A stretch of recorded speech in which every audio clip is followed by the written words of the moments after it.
So I want to actually delve a bit more for this halogenoalkanes part because the mind map is just not done yet. It's not fully completed, so I'm going to complete the mind map today. But I went through a bit last week, so I'm going to do a bit of recap since this is actually a new chapter.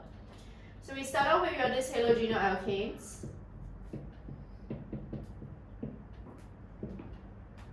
Okay, also known as alkyl halogens.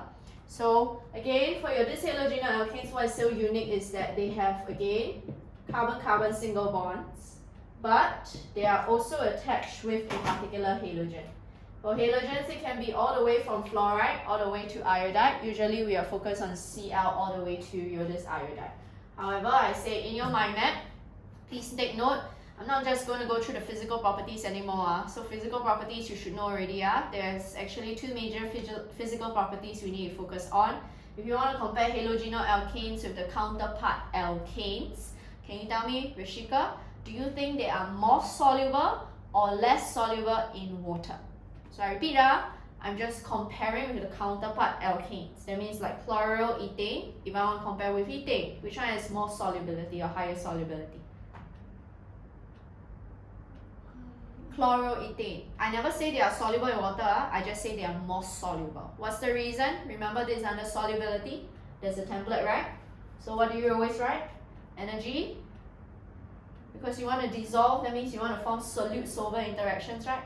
So what kind of interactions will the halogenoalkanes form with water? At most is PD. So the energy release to form between your this halogen and as well as water is more than your this again energy release to form ID between alkanes and water. I never say they are soluble, I'm just saying that they are more soluble. Another property you need to take note of, halogenoalkanes, they have higher boiling point and melting point than their counterpart alkanes, right? What's the way you write for exam? Remember I say melting and boiling point, you should know it's testing on chemical bonding already. So it's what? Is it the electron cloud? Yeah, more polarizable. because it's larger in size, right? So molecules are Easily polarizable to form stronger ID. because you already can tell if your molecular clouds is significantly larger, that means it's by the number of electrons. We use ID as a factor. Okay, let's go through right now. I say for your halogenoalkanes, why you study all in sequential order? You realize you study alkanes, benzene, and now halogenoalkanes because later you'll see they're all related to each other. Whenever you do your mind map, you notice how I always use two things: preparation and your this reaction. Alkanes, as you can see here, alkenes. Alright, they are all related halogens, right? So can you tell me, Rishika, how do I actually prepare halogenoalkanes from alkanes? What's the name of the reaction? Remember I say you always need to know name, reagents, conditions. So it's what? Name is? Free radical substitution. So the question is, what is the conditions here? UV light, but notice how this mono substituted, right? So do I need a lot of halogens? Yes, I must see is limited, either Cl2 gas or Br2 gas. Notice how I said only Cl2 gas and Br2 gas can react, right? Can you tell me, Sarah, why your this I2 will never undergo free radical sub? How do you write for exam? Energy release to form what kind of bonds? form Remember it's under which step? Initiation, propagation, or termination? in 你的头啊 propagation. PD. Yeah. For example, this undergoes reaction with your this chlorine, right? We know that by right you will form the ethyl radical and then HCl. This is always the first step. So first step is what? The energy release. This time we form iodine. So energy to form HI. Do you see later you'll see is 299 kg of energy only left. Agree? Is it sufficient to overcome the CH bond here? CH bond is going to be in the data booklet, you'll see it's 420 there. No. No, so that's why. Do you think can react with iodine? No.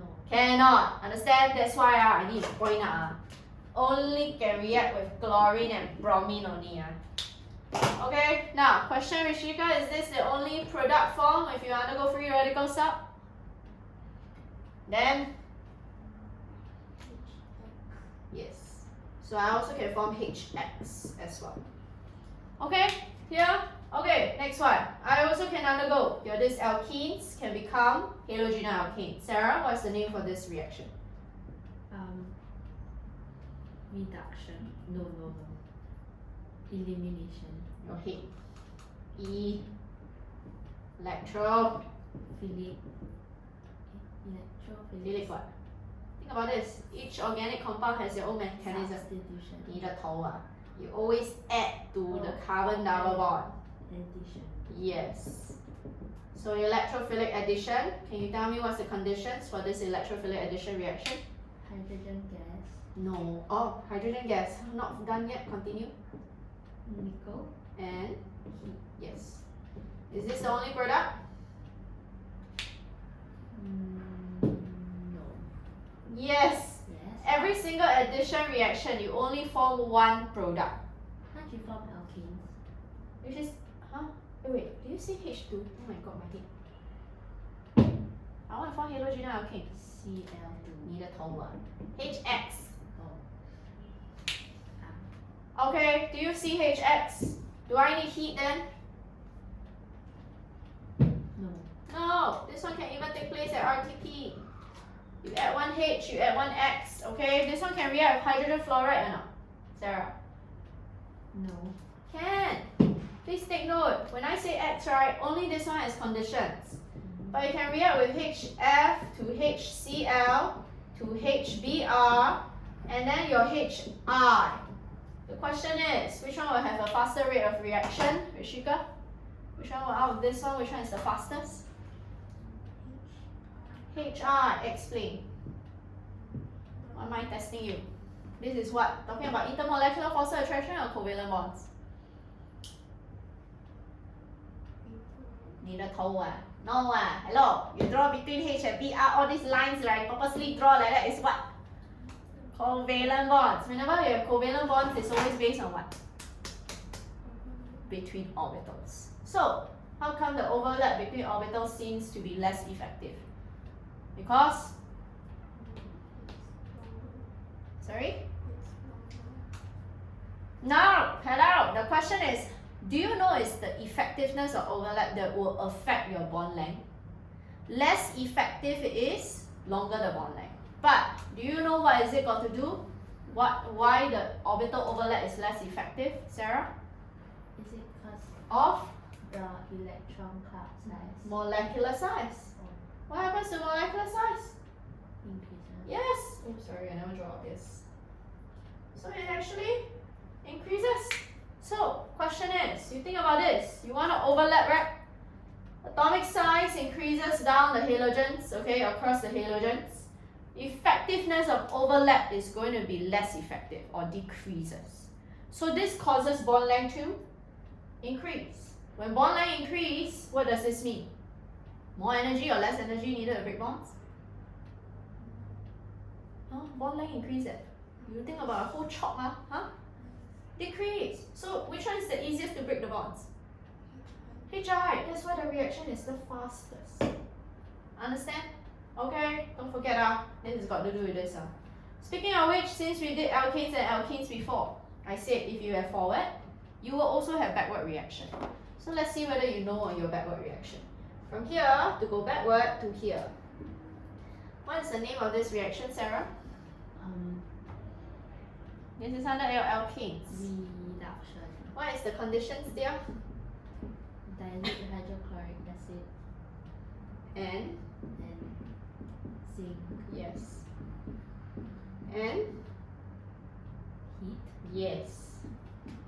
So you'll form this and then your HX. Understand? From here to here, Rishika, name of reaction. is preparation of alkanes. Name a reaction.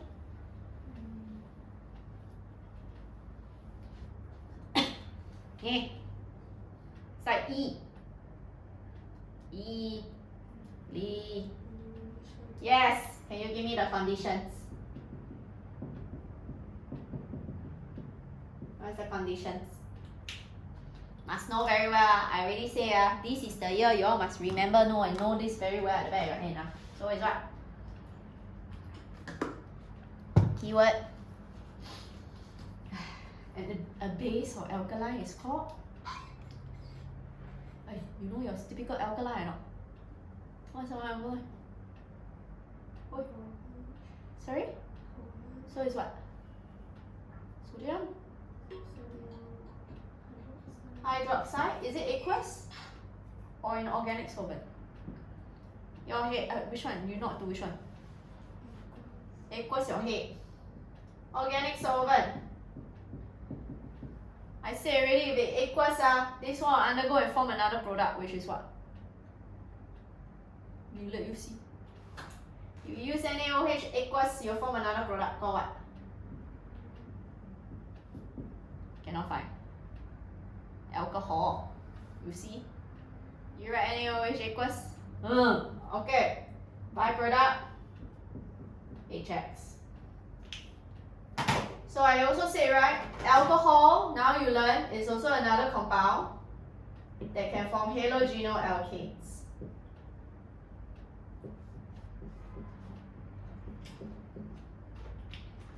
So this time, you are adding an OH. Okay? So now let's see, for alcohol, how do we actually form here? I said for now, you just learn, okay, the reaction is actually called your nucleophilic sub.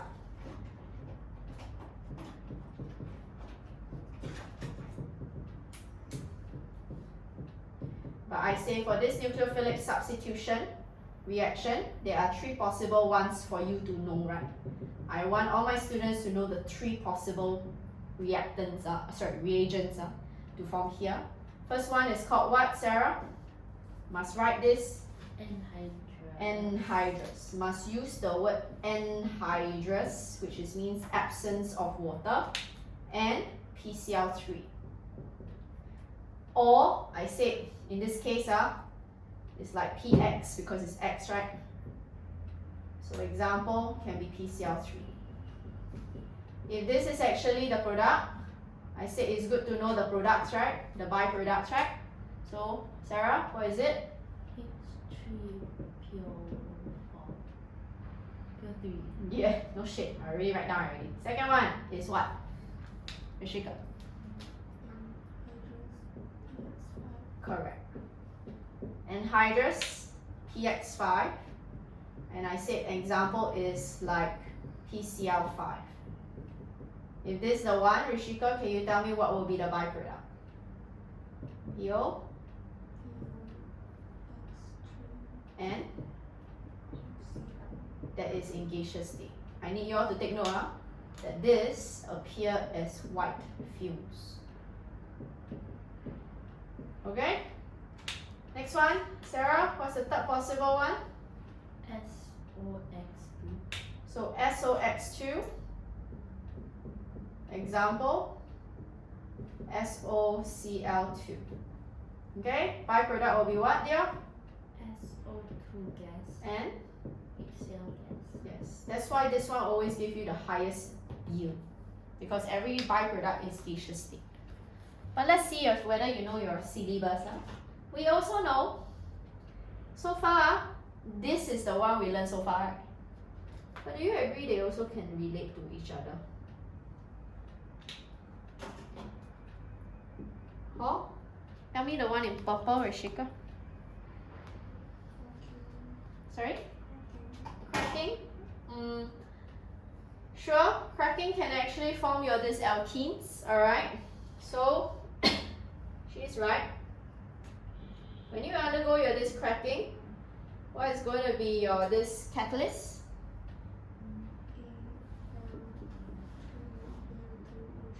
And then heat, right? Byproduct, I already say already, right? will be either smaller alkane or hydrogen gas.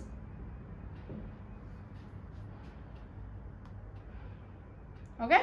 Clear? Your turn. Red.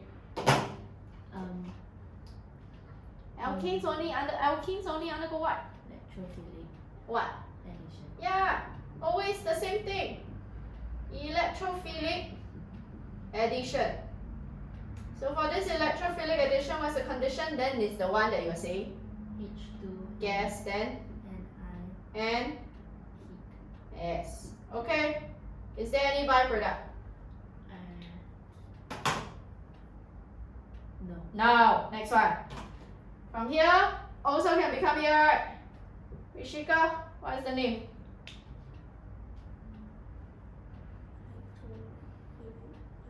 Yeah, lor. Alkenes always undergo electrophilic addition. Conditions is what? Just name me one. And you also learn in O level. Sorry? Huh? No. Hello. Round. Is what? The one with phosphorate. Quick, see. What happened? Wait, hold on. Is what? Is what? For this one. H what? Oi, the one with the acid, the tribasic acid.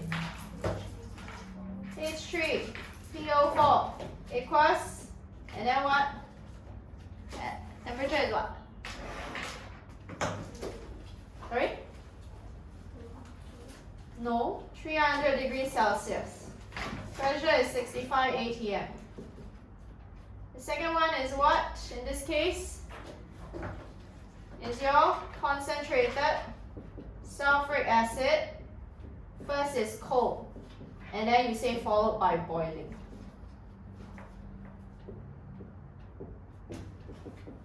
Okay? Next one, backwards. Adrian, backward is what? Electrophilic. 你的头啊 alcohol to become alkene. There's alkene now, there's only two ways to form alkene. This was one way elimination. The other one is still called. Do you see you are removing things? As long as you're removing things, you're always called elimination here. So name is called elimination. Do you know what is it? Because this is also called dehydration. Oops, sorry, spelled wrong. What's the substitution name? Huh? Nucleophilic sub. No, this one is elimination. The form this is under alkenes chapter leh. So keyword is what? Not sure? Anhydrous. In your head. Excess concentrated H2SO4. And then you write heat. Byproduct will be what? H2O. Yes. Don't forget, I'm just trying to show you they're all related. Okay. Okay, come. Now, I want to talk about is the reaction. So this is what we learned thus far. Okay. Let's talk about all the reactions that halogenal alkanes can undergo. Ready? Okay, halogenal alkanes we went through can undergo nucleophilic substitution. Alright? And you can also see they can undergo elimination. So I repeat, halogenal alkanes tend to undergo these two, which we already learned under alkanes and alkenes. We also can undergo what we call nucleophilic sub. Nucleophilic sub can actually form few things. You can draw wherever space that you have. So I'll just draw here. So the first nucleophilic sub, then they undergo, you will substitute and you will form this nitrile. Nitrile is when you have a carbon that has a triple bond with this nitrogen here. Alright? Besides nitrile, you also can form this amines. I call this a primary amine. Primary amine, remember I say primary, secondary, tertiary, quaternary is all based on the number of hydrogen is bonded to. If it's primary, Adrian is bonded to how many hydrogen? One. No. 2. Repeat, this applies for every other organic compound. So if it's actually primary, your this one is bonded to 2 hydrogen. Secondary, 1. and then tertiary, is there such thing as quaternary? No. So take note. So I'm going to draw these 2 types. There will be 2 types of halogenal alkanes that will form. They are all going to be primary because you can see the nitrogen is still bonded to 2. Later I'll explain why I draw this one at the side. Okay, let's start at the first one. Sarah, this one can go from here to here. This is called what? Elimination. 你的头 I say halogenal alkanes can always undergo their own mechanism, which is now called what? Nucleophilic Nucleophilic substitution. Yes. Whenever you learn class, you learn alkenes, benzene, halogenal alkanes, alcohol. Each one of them have their own mechanisms to undergo. Alkanes only can undergo free radicals. Your this alkenes can only undergo your electrophilic addition. Your this halogenal alkanes and your alcohols undergo nucleophilic sub. So this is nucleophilic sub. The question is, if you actually undergo nucleophilic sub, it means they involve a nucleophile, right? Sarah, nucleophiles are electron rich or electron poor? So, idea is that, what is the nucleophile? The nucleophile later you see is OH minus. So I repeat, the nucleophile here is at OH minus. Okay, because this OH minus, again, not only has a negative N ion, but it has lone pair of electrons to attack. Why? You're always trying to attack the electron poor carbon. Why this carbon is electron poor? Because it's bonded to an electronegative halogen directly. That makes this electron poor, that's why this substance will be attacking this carbon. That's why it's called nucleophilic substitution. Understand? So, condition, Sarah? Equals NaOH. NaOH aqueous or KOH aqueous, we must write heat under reflux. Understand? Byproduct, please know, it's going to be HX. Okay? I'm just going through the reactions first. Everything in black is what we learned already. Again, halogenal alkanes can also become nitriles. When you become a nitrile, please take note, this is also called nucleophilic sub.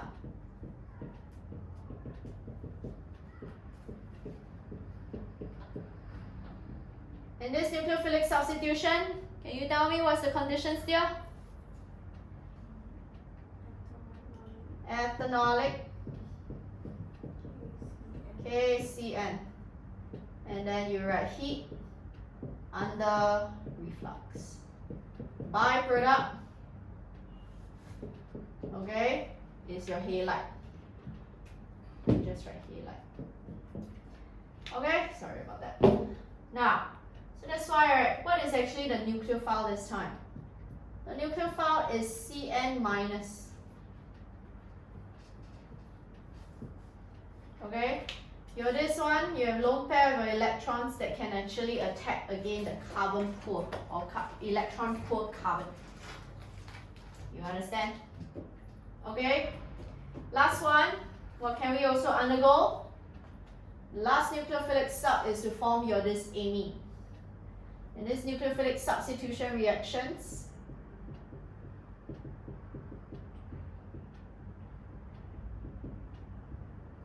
okay, we have again, keyword is what? Adrian? Ethanolic. Must be also Concentrated ammonia, which is usually in gaseous state, but you don't say heat under reflux, right? You must write heated in a sealed tube because you want to make sure the ammonia doesn't escape to the surroundings. Byproduct is always going to be your this HX. Okay? Now, I'm going to go through more. So I want to start off with this first, nitriles. because last week I introduced to you, okay, your two types of mechanisms, which is your SN1 and SN2. I said before, SN2, and then I have SN1.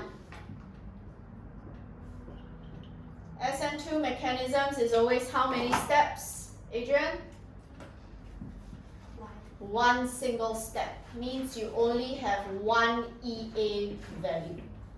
This, I already said before, is for every single, okay, of your this primary halogenoalkanes and some secondary halogenoalkanes. For the other one, contrast is all tertiary and some secondary halogenoalkanes. Later we'll go through why.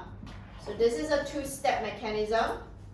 So why two-step? 2EA value will be drawn on your profile, energy profile diagram. Let's start out with the first one. Okay, I'm going to show you why I will be using secondary halogenoalkanes. For secondary halogenoalkanes, the carbon that is attached to the halogen must be bonded to how many hydrogen? 2, Your head. 3, Your head. It's always a decreasing number, starting with 2. So secondary with 1. Please remember, okay? So let's go through why. First one is, for your this halogenoalkanes, we start off with your this secondary. I'll be using a secondary halogenoalkanes as a guideline. So example, this is a secondary halogenoalkane, and you can see how it's attached with, let's say, a chlorine, for example.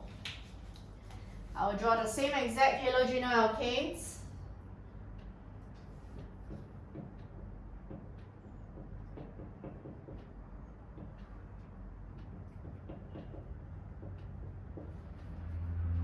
Yeah.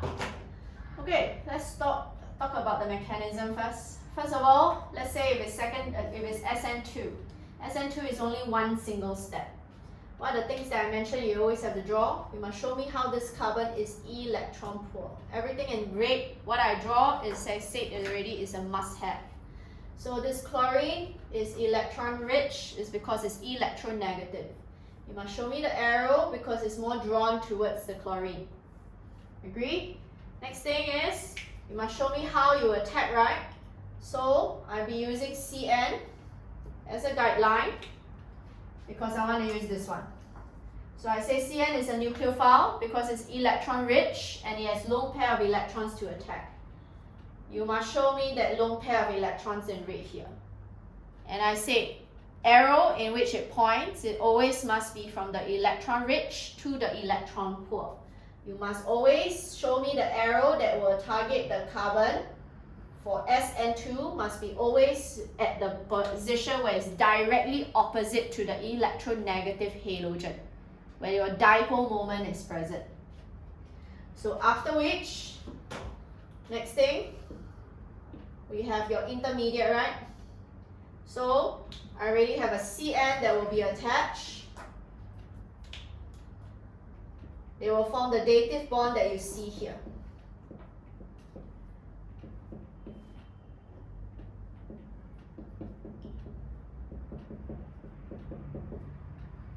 But because that this one has a CN minus, this has an overall minus charge. You must draw this minus charge here.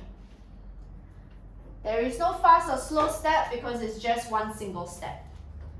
But because this is unstable, okay, this CCl bond will be easily broken. So that's why your this CN eventually, do you realize how it's attached to the opposite side?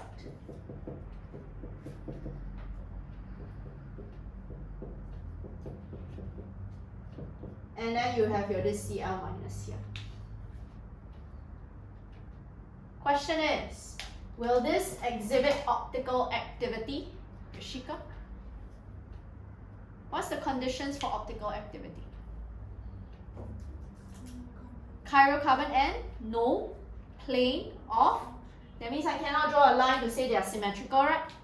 Do you agree this one is chirocarbon? This one no plane of symmetry? Will the product from SN2 for this secondary, this special secondary, exhibit optical activity? Why cannot? Can or cannot? Can! So this one is actually optically active because it has a chiral carbon and it has actually that plane of symmetry. Understand? But I say before, sometimes I have this same exact compound, but they undergo SN1. A hint is, how will I know it undergo SN1 mechanism and how will I know a secondary might undergo this SN2? They will like to say whether they exhibit optical activity or not. Let me show you why. Think about this. In this case, right, if I say SN2, SN1, you will always undergo two-step mechanism. What is a two-step mechanism? First of all, ask yourself, is this actually going to have alkyl groups that is bulky? Usually if I have bulky alkyl groups, what do they cause? What hindrance? Steric hindrance. So that's why, right, because of steric hindrance and they are so bulky, it doesn't allow this nucleophile to attack very easily. So that's why all your tertiary, right, since there's no hydrogen atoms at all, they are all bounded with at least alkyl groups, they will strictly undergo SN1. So what do I mean by this SN1 mechanism? First step, you must show me it is actually your slow step. So again, show me how this is actually electronegative, electropositive. Show me how the arrow is actually going to be drawn here. Because your first step is actually heterolytic fission. During this heterolytic fission, you form this carbocation here. So you must draw the positive sign. Okay? And not only that, you will form this Cl- nucleophile. This is your first step.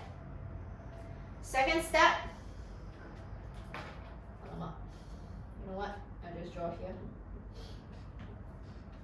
Second step, what happens is that this nucleophile, which is your Cn, is now free to attack this carbocation. So again, you have to draw for me the arrow can attack this carbocation here. Whatever I draw in red is a must-have, and you must write how this is actually a fast step. So that now you will form this particular compound. Question is, Sarah, if you watch the video, will this actually exhibit optical activity?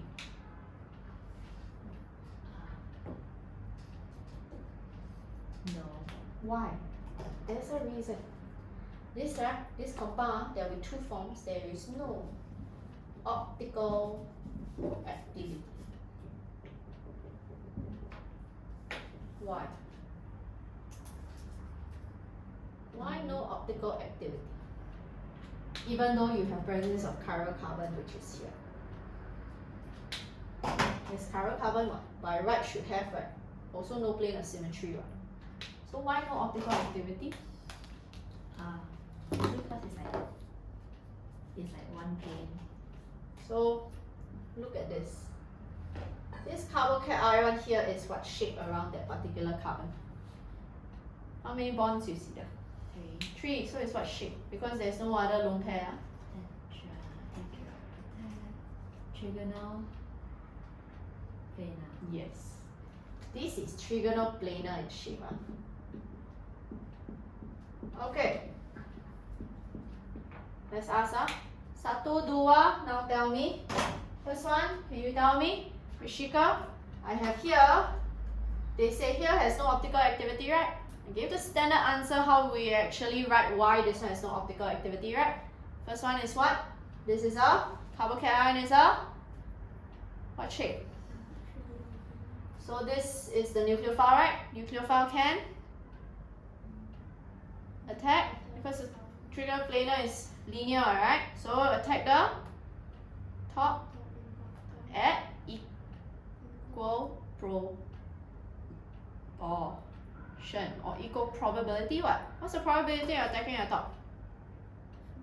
And what's the bottom? That's why equal probability. So you will form what? A pair of, if you have 2 of different kinds, right? N enantiomers. So the pair of N-enantiomers and their equal proportion is what kind of mixture that you have to racemic mixture. So why? Because when I form two types of N-enantiomers, they are mirror image of each other. One will rotate clockwise, the other one will rotate anti-clockwise. They kind of cancel each other equally such that overall there is no optical activity. Okay, so that's why again this is the first indicator. There are two things, so I repeat. How will I know some of your this secondary undergo SN2, some of secondary will undergo SN1? They will give you two information. First information, they will tell you whether the final product has optical activity or not. Second information is what? The rate equation. So let's try. What's the rate equation for this? Rate equation for this is, do you see how there is no slow or fast step? It's my this halogenoalkane.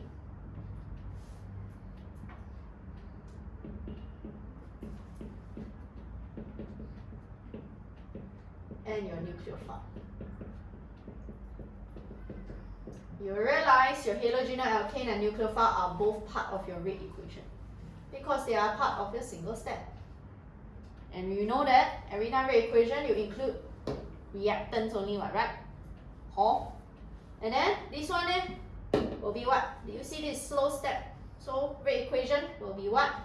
R, or just right here, sorry messy, R, just your halogenoalkane. Why? Do you see your slow step? Your nucleophile is not part of your slow step. So that's why. Okay.